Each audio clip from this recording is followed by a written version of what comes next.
Writers Tariq Mahmood and Peter Kalu are going to discuss the point.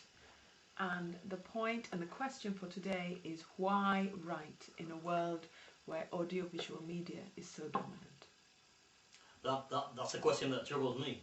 And I know that I look around and I see generations, the new generations coming forward, and they talk to me about, okay, have you got the video of your book? And has it got a soundtrack that I can put on my MPEG or whatever this thing is, this player?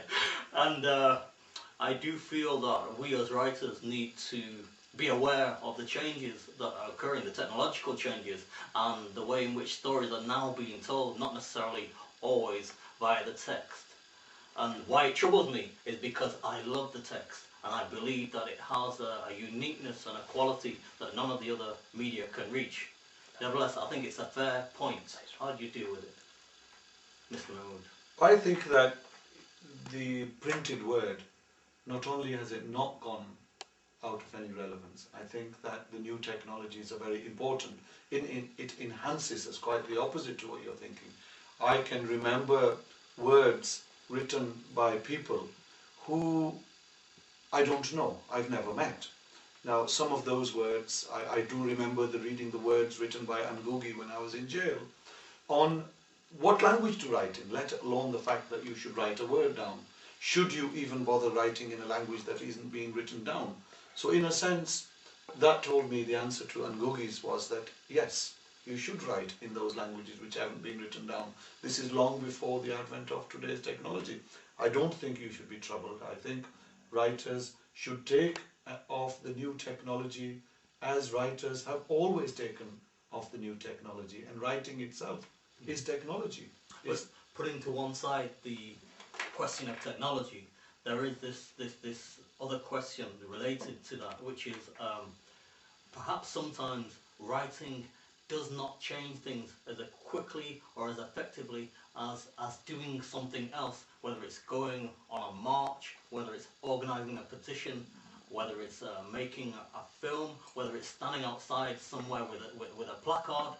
If we are writers and we're trying to change the world, then what is the net effect of writing as opposed to doing something else to change the world?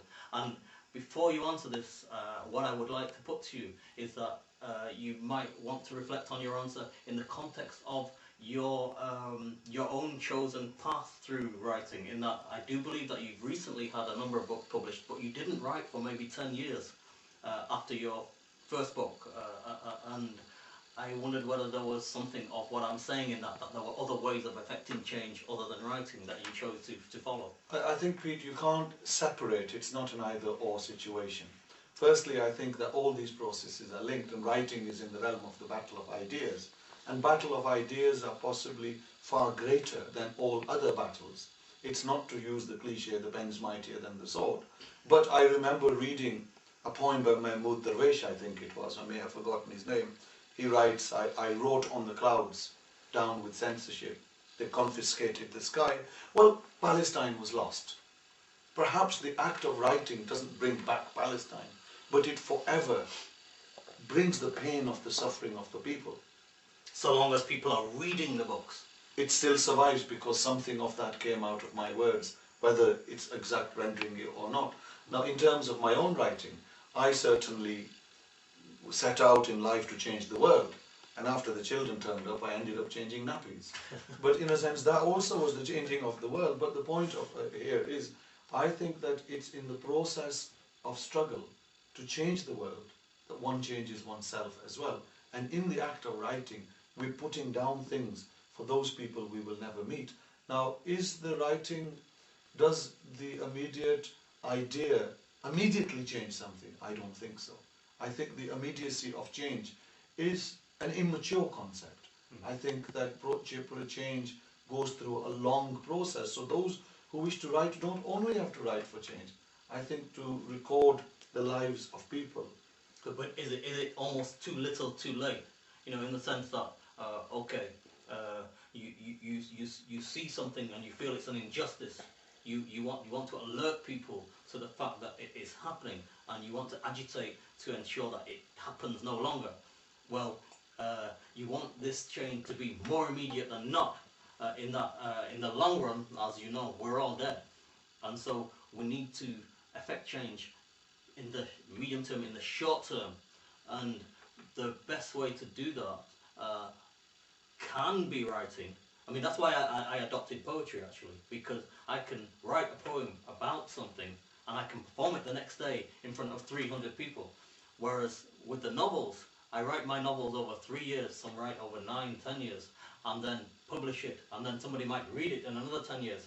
When, perhaps sometimes, the burning issue that I was talking about, I can't affect. But Pete, you write, Yeah. that's just not true.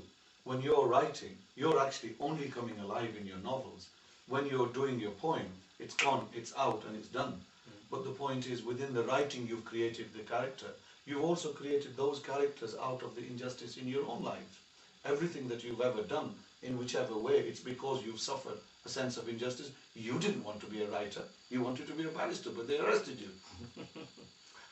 That's a fair point, but let us still turn to the question of this technology issue, in that you have made films yourself, and you spent a long time making these films. One of them was called Injustice. And why did you devote so much time to film rather than to, say, your novels?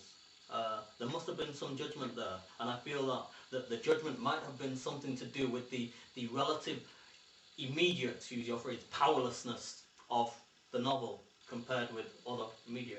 I don't think so. I think the act of writing does not simply have to be on a pen. I'm fundamentally a storyteller. You can tell a story through a poem, through a painting, through a film.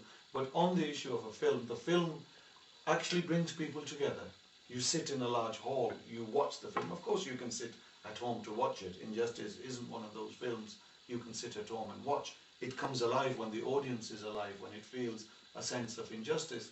The writing of books is an individual experience. I'm talking directly to one person, or possibly two persons, or three people. But when it comes to a film, you have to talk to the world.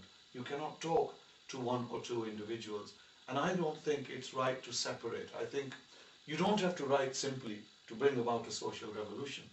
The act of writing covers almost every aspect of humanity. It's what distinguishes us from every other animal.